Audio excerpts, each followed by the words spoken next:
It's the Social Millennial Podcast. Y'all already know what it is, gang, gang. But for those who don't, at Social Millennial Pod on social media. If y'all want to email us, the Social Millennial Podcast at gmail.com. Send us in your questions, comment, like, subscribe, throw some stars on this podcast if y'all like what y'all hearing. And if y'all want to, y'all want to hear my takes on pop culture, on things going on, things in the past, what I think about certain controversies, definitely leave it down in the comments. So we're going to get right into it, fam. Tekashi 6ix9ine. Tekashi 6ix9ine. Now, I'm sure most of y'all have heard something about this guy. If you haven't, I mean, he was out here doing his thing for clout, stunting, essentially. Not just on the gram, in his videos, just stunting out here. Controversial rapper, he's super blood, 9 Trey. He got nabbed for racketeering and a bunch of other crimes. I believe it was last year. And he's hitting the stands and snitching on everybody, and social media is eating it up. They starting to call him Tekashi Snitch9, which is fire. It's really funny. But yeah, I believe the news broke today that he was on the stand just pointing out Trippie Redd was part of 9 Trey, Jim Jones is part of 9 Trey, Cardi B. Like, he was just whoever he could say, whoever he could associate with 9 Trey Bloods, he's associating to try to get that sentence reduced. I believe it came out that he was cooperating with authorities from almost day one. So it's like, I guess Tekashi Snitch9. I mean, I don't know what I would do in his position. I mean, he was talking the wild cash money crazy. He was talking wild brazy, wild gang brazy, talking about y'all need to pull up, talking crazy about the OGs. There are plenty of videos. Y'all could just Google it, look up on YouTube. I think they're still around, and on social media of dudes pulling up on them. You feel me? Homies pulling up, ready to scrap. I think there was one famous one that went viral at an airport or something, and they pulled up ready to scrap. They didn't care that 6ix9ine was with his people, had bodies around him. They came to scrap because he was talking wild brazy. But yeah, this dude is just pointing fingers. I don't know what I would do in his situation. These guys 9 Trey did legit abduct him. And that video has been released from out of the Uber. They pulled him out of that Uber, threw him in the car, threw him in the vehicle, and drove off. So I kind of get, he's going to start flipping on all these dudes that came after him, even if they're blood. I don't know what's going to happen, though, because I think it has been released that they're talking about he'll have a reduced sentence, but he may have the need, or it may be necessary to put him on witness protection at a later date. Like, I don't know how it's going to rock with this dude later on, if he's going to come back to music. I don't even know what his sentence is going to be. I've been hearing they're talking about he'll be out early 2020, which I think is insane. That should not be the case. I mean, this dude, if he didn't take a plea deal and he wasn't cooperating with the police and he was just going to take that L for the streets, I mean, his sentence just for racketeering, I think, was 47 years minimum. Like the stuff that they got him on.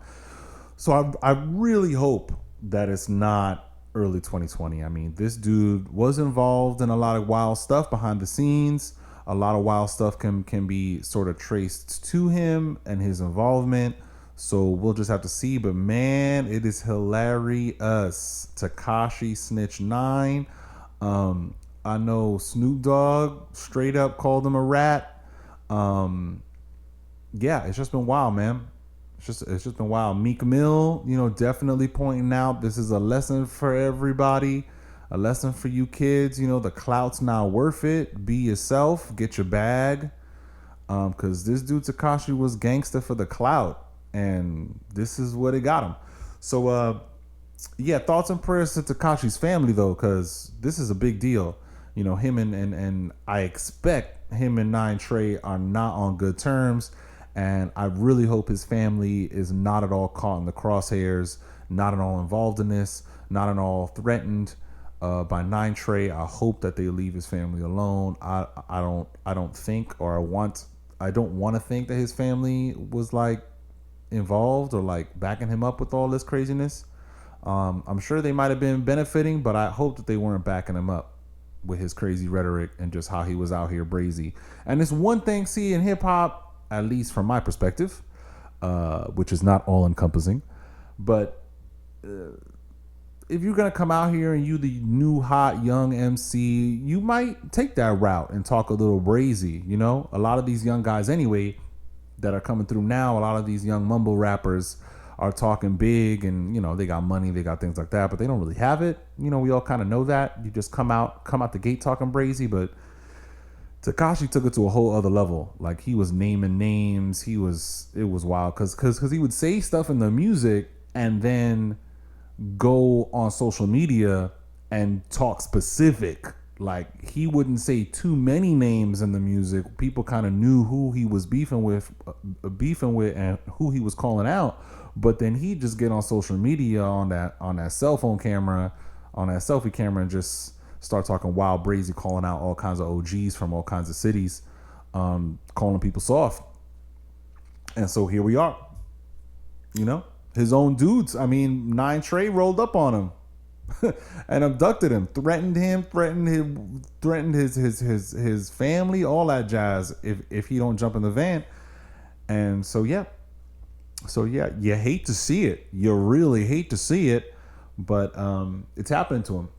It's happening to him. And I get it, man. You talk brazy like that, you take it to the next level, things get a little crazy. So moving on, but staying with hip hop, this might be a little bit of old news considering how quickly the news cycle runs. But I did want to comment on Nicki Minaj talking about how she's going to retire from the rap game and from music. She had dropped a tweet saying that, to that effect, but shortly after clarified that she should not have done that. It was a little rash. It was a little insensitive, and that maybe she needed to talk about it, and it should have been a conversation, a discussion on her radio show, on Queen Radio. But I suspect she's not gonna like retire all the way. She may want to have her family. Like, the reasoning behind the initial text of her saying she's out of here because she wants to, focus on having a family is legit. I just don't think she's gonna be gone from music forever. And if she is, do your thing. Do your thing. Do you? You got enough guap. You got enough, enough security. Start your family if that's what you want to do. More power to you. Start that family. I feel like Nicki Minaj's place in hip hop is cemented. Her place in the hip hop hierarchy, her place in the hip hop standings is cemented. As an icon, I believe she's among the best lyricists in the game right now in terms of the mainstream game. There are other amazing MCs coming up, female MCs that are fire. There have been female MCs that have been fire for a minute that are also lyrical that have got their places cemented. So don't think that because I'm down with Nicki Minaj that, or I'm saying that her place is cemented, that I'm not seeing anybody else. Young M.A. and the rest, they've all got their place too. I'm just saying Nicki Minaj, she may not be greater than some of them, but she's been out here and in the mainstream and definitely has left, in my mind, a lasting impression in the rap game, in the hip hop game, especially the female hip hop game. So I'm more power to her. And there might be some controversy between her, with her and sort of the man that she's chosen, Mr. Petty, but I believe his name is Mr. Petty. But it is what it is, man. Love is love. You fall for who you fall for. You connect with whoever you connect with, regardless of their past. Love covers all. Love covers your past transgressions. Love gives you another chance. Love forgives. Love does not envy. It's not quick to wrath.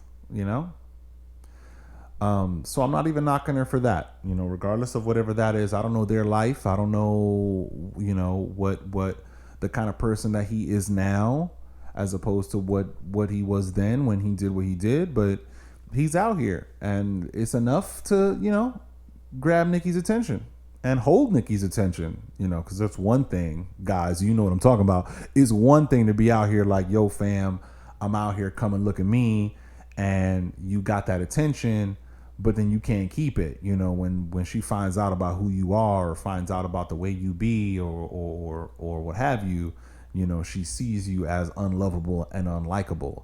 But it's another thing to be able to hold that attention and that love, that I feel you, fam, that likability is long lasting. And hey, if their relationship is there and they love each other, it is what it is. I'm not trying to knock them.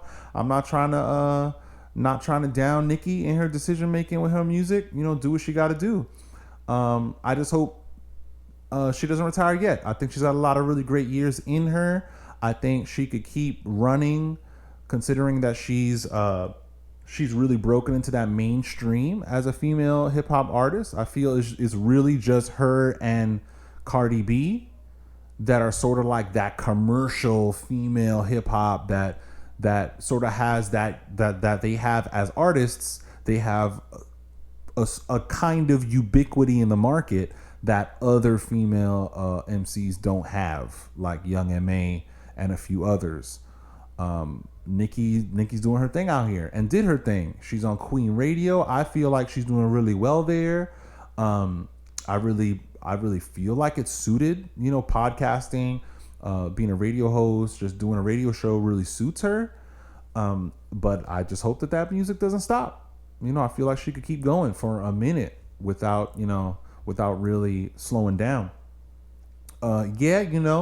She's got, Cardi's out here competing, but I feel like it's not really a competition because the music that Cardi makes is not the same kind of music that Nicki makes. Like, you go to Nicki for certain kinds of things, and then you go to Cardi for other kinds of things that are kind of not comparable. So they're competing, but they're not really competing. And I know that they've had mad drama. Believe you me, I rep Cardi B all day. I rep the Bronx, BX all day. I rep New York all day. That early beef was wild. The later beef was wild. I definitely was on Cardi's side, and I'm still on Cardi's side. But just because I'm on Cardi's side and I got that BX, that NYC blood running through my veins, does not mean that I do not respect and that I am not a fan of Nicki Minaj. I could be a fan of all hip hop. I could be a fan of everybody's music. And then also dealing sort of my own way with the personal stuff and the things going on outside of the music. But yeah, Nicki Minaj, I hope you don't leave. I really, really liked 50's take on it. Really, really liked it. And it seemed, or at least based on the news outlets covering the story, covering 50 Cent's comments, it seems like it was decently out of character. 50 was definitely not petty regarding her, or not controversial, not trolly regarding Nicki Minaj's texts and the possibility of her retiring. And it kind of, I liked it. I liked his comments about there comes a point where you get challenged as an artist and you're in the space, and there are others coming behind you waiting for you to make space for them, waiting to get in where they could fit in.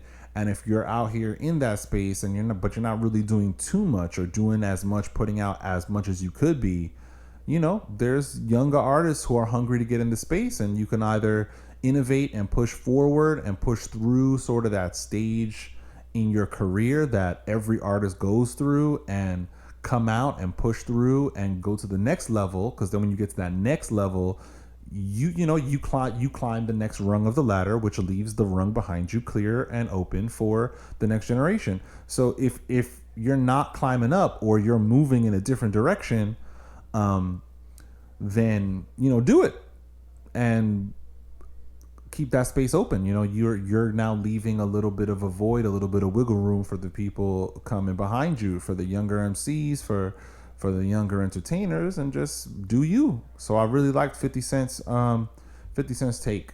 It was definitely uncharacteristic. It could have been a good opportunity for him to troll and to bring up the Cardi beef and the Cardi competition, but he didn't. And I thought that was mad respectful, mad props, 50 Cent.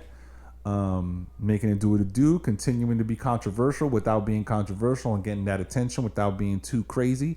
You got to get the attention trolling, and you got to get the attention when you don't troll. And I think that's pretty cool too. This dude is pretty much a genius out here. 50 Cent, a lot of people don't want to give him credit, but 50 Cent is a genius. Let me just say that. Moving on to something completely different, because yes, this is not a hip hop gossip or hip hop channel or hip hop podcast. But moving on to something completely unrelated. What was it? It just escaped my mind. Just escaped. Like ran away. What was that? Oh, the Arrowverse. Whew. The Arrowverse. Crisis on Infinite Earths. I mean, I'm pretty hype about it. I'm pretty hype. I'm pretty hype from the perspective of the Flash. I used to watch Supergirl. It was kind of cool, and then I kind of lost me a little bit.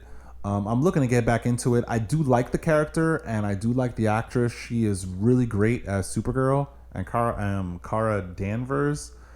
It just went to weird places, and I couldn't keep following it. But I love it when she comes in and does crossovers with the other Arrowverse shows.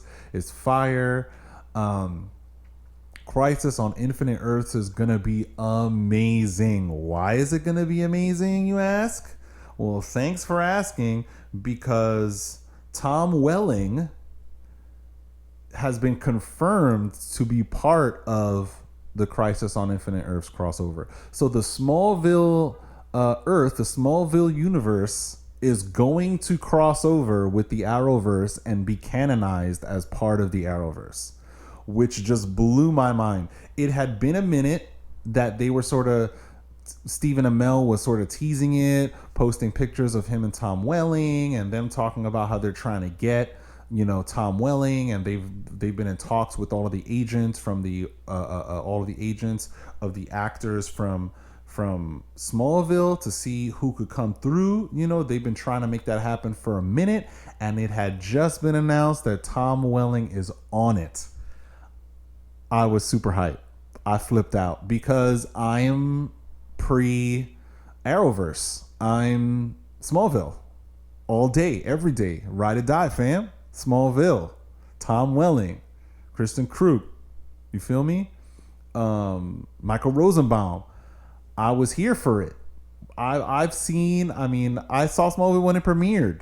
I watched Smallville from start to finish as a series. And, it had its high points. It had its low points. It had sections of seasons that were fire, and it's seasons that I did not agree with in certain casting choices and certain story beats and story choices. But I will still rep it. I will still rep that joint.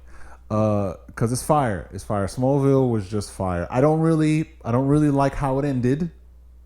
The series, the ending was not quite as satisfying as I'd wanted it to be. The last season was not quite as satisfying as I'd wanted to be, given how long running the show was and how invested you could become in these characters.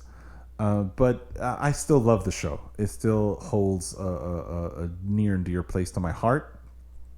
And yeah, we're getting the crossover on the Crisis on Infinite Earths crossover. We're getting the Smallville universe canonized, and I think it's gonna be fire. Tom Welling going to be Superman. We're going to see how the Smallville Superman's been doing after all these years, 10 years. I mean, it's not 10 years in real time, but I'm expecting them to hit 10 years. Like they'll say it's been 10 years.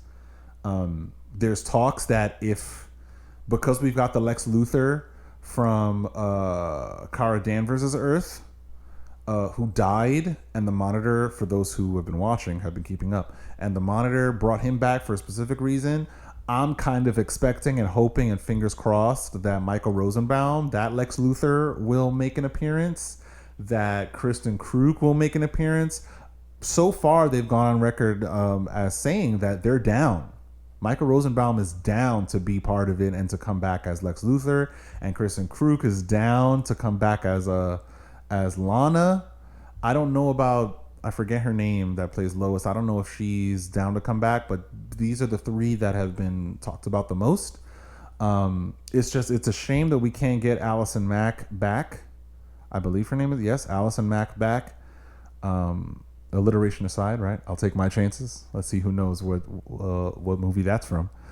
But Allison Mack, it's unfortunate what's going on and gone on with her over these years.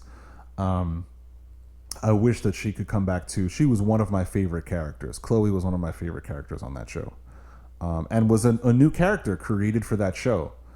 So I was really,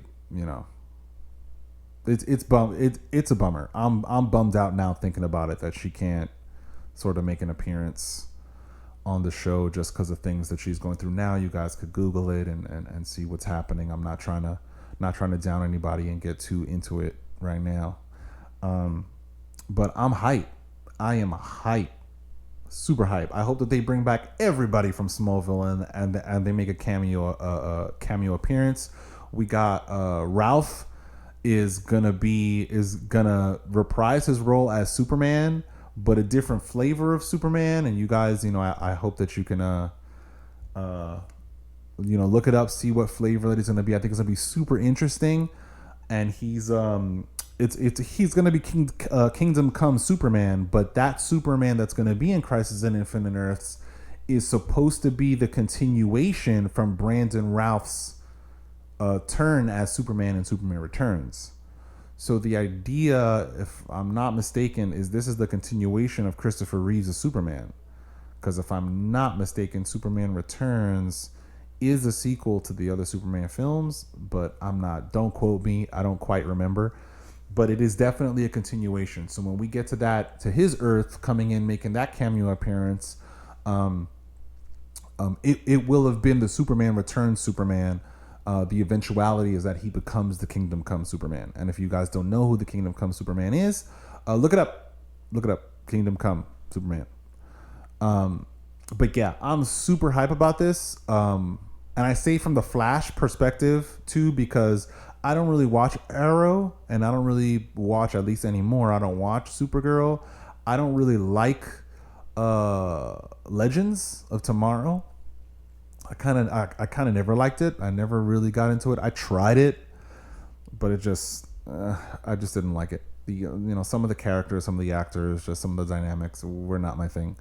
So it's really from the Flash's perspective. That's how I really like the Arrowverse, from the Flash's point. Flashpoint. Haha. See what I did there? But yeah, it's I'm super hype. I was locked in for last season of The Flash with his daughter, and I'm locked in now. Like, I'm telling you, it's gonna be amazing. It's a bummer that when they do it, it's gonna be a few episodes before the winter break. So then we gotta wait for the last 2 episodes till after the winter break, because it's like a 5-episode arc over each of the shows. So like, it's not 5 episodes on each show. It's 1 episode with Supergirl, 1 episode with Arrow, 1 episode on Legends of Tomorrow, 1 episode on Flash, like that. That's how they're doing it. It's gonna be fire. It's gonna be fire, because we're gonna get Black Lightning. We're gonna get Batwoman, Batgirl. I forget what the show's called. I think it's Batwoman. She's crossing over into the Arrowverse. Everything's getting canonized. Black Lightning is getting canonized for the first time in the Arrowverse, which I think is pretty great because I always thought it was part of the Arrowverse. So I'm glad that Black Lightning is getting some love. So yeah, super fire, people. And I guess a soft recommendation, if you guys have not, if anybody out there has not seen Smallville, it is a little dated. I think the last episode aired 2011, and they did continue Smallville because no, I'm not gonna spoil it. It's been a while, but for those who haven't seen it, I'm not going to spoil it. They did do a companion comic book after the series ended, which is fire. I never read it. I actually only found out that they made a companion comic book set in that universe just a few days ago. So I thought, oh, that's interesting because the way that the series ends, it kind of leaves you wanting. So I was like, okay, at least they did it there. But if you haven't seen Smallville, go see it. Go see it. I really like Tom Welling. I thought he was really cool as an actor. He really did well with the Clark Kent persona. For those who don't know, Smallville is just that, Smallville. Superman, Clark Kent. Superman crash landed in Smallville, Kansas, and was found by Ma and Pa Kent and was raised in Smallville 100% on a farm with his surrogate mom and dad, adoptive father and mother. And so Smallville explores Superman as a young kid in high school. You know, he goes through girl trouble, he goes through friend troubles, but you know, it evolves into a creature of the week kind of thing, where he crash landed on Earth, but also with the debris from Krypton. And so, you know, for those who don't know, I'm assuming that everyone kind of knows because Superman is one of the most recognizable characters and recognizable iconography in the world. There are a few, the Batman and Spider-Man. But for those who do not know, who are completely unaware of what I'm about to talk about and about Kryptonite, Kryptonite becomes Kryptonite. Superman gets his powers from the sun, from the rays of the sun. And so the rays of our yellow sun affect everything that is Kryptonian. So, and he comes from the planet Krypton. So in Smallville, they set it up where when he crash landed with the debris from his planet.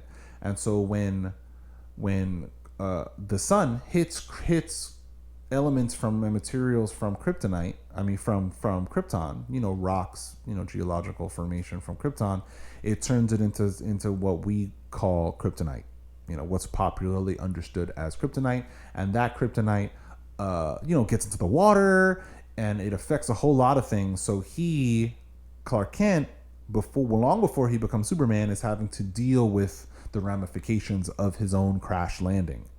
And you know, the Kryptonite, it messes with flora, fauna. You know, a lot of other people get powers. It's really fire. The show is really fire. You get young Lex Luthor. You know, you get Lana Lang. You get younger Lois Lane eventually, and it's really cool. I think it's fire. Everyone acted it well. Some of the episodes don't age very well, and you know, the pilot episodes, the first few episodes are a little rocky. It is like 2004 or something, 2003, I don't know, something like that when it started. So it's pretty old. And we're talking about, this is around the time of Gilmore Girls and One Tree Hill. You know, this is not the CW that we know now with the Arrowverse, and they kind of got it right where they can kind of make really cool shows. Back then, there was not a show like that before that really ventured to do it right. Before that point, there was The Flash from the 90s. And that show was fire. You guys should go revisit that too. I mean, it is dated, but there's some charm to it. Definitely check out Smallville as a soft recommendation. So y'all can hopefully y'all can get out of it what I got out of it, because you know, it holds a soft spot in my heart. I really like that show. So I'm super duper hype about Crisis on Infinite Earths, and this huge crossover. So that's about it. I think that's about it. That's all that I'm gonna comment on today. I think I might be getting political in the next podcast, so brace yourselves. There are a few rants that I have regarding the current state of politics, the political game, the political landscape going on right now, and things happening with China and the border and things like that. I might start commenting on that. I might just take one podcast a month and just go hard on politics alone. If y'all want to hear that, let me know. Let me know in the comments. Let me know in the via email. Let me know in the DMs. We're on Instagram at Social Millennial Pod. We're on Facebook at Social Millennial Pod. We're on YouTube. We don't yet have a URL. Kind of make that happen, y'all. We need followers. We need subscribers. So follow, like, subscribe, share. Put us on your playlist. We're on Spotify. We're on Stitcher. We're on SoundCloud. We're on Google Podcasts. Like, get on it. You could definitely reach out. Let us know. Show us love. Show us hearts. Let us know we're doing what we got to do out here. If there's anything you want us to talk about, you want to hear my hot takes about, I'm just a social millennial born and raised in New York City. Gang. Just message us. Email is the social millennial podcast at gmail.com. We're going to be getting a website soon. Now for recommendations. I believe I've only got one recommendation for today, for this week, and etc. I'm a little late, but I finally saw the series finale of iZombie, and let me tell you, if Smallville series finale left me wanting, iZombie was a masterpiece series finale. The last episode was perfection. I loved it. It was great. This past season was fire. I'm so glad that they were given the runners and just the whole crew and everybody was given this last season to wrap it up. I love it when the networks give these shows that are in danger of getting canceled and are probably going to be canceled. They give them an extra season to just wrap up the story, even if it's appended. There was like 13 episodes or something this season for iZombie, and they were able to wrap up everything, and it was amazing. I loved it. There were twists, turns, upside down, left, right, what's gonna happen, intrigue, dueling factions that were working against each other, but one was actually helping the other and they didn't even realize it. Like, fighting for fighting's sake and discrimination, and it was fire. It was amazing. I was on the edge of my seat for the entire season. I could not predict what was going to happen. Like, things would happen and I would start scratching my head, because I'm one of those guys that's like, if I see something, my mind is already going, as a producer, as a writer, as a screenwriter, as a storyteller. Like, my mind just starts, well, we could do this, they could do this, they could do that. That would be cool if this happens. It seems like they're going to, my mind just starts going. This season, man, it was hard for me to do that, because it was just so many twists and turns. I just didn't know where they were going to take it, and that was exhilarating. I loved it. I felt it deep in my stomach. That last episode, by the time those credits rolled for the last time, I was feeling it deep in my gut. Deep in my gut. I was feeling it, man. So if y'all have not caught iZombie, catch it. I recommend this series from start to finish. You don't have to start in the middle. Start to finish. These characters go through so much change, so much evolutions. That doesn't make any sense. They go through so much growth as characters. Their relationships change. It's great. The writing is really great. The premise is really great. The premise is like, you're following Liv as the main character, and her life is great, and then a zombie-like virus breaks out. She catches it, she gets it, lives her life as a zombie, and a lot of other people. The setting is Seattle, Washington, and they just gotta kind of figure out their life now as zombies, as individuals who need brain to eat people's brains to survive. And I really like the show's take on making like what would zombies be in real life.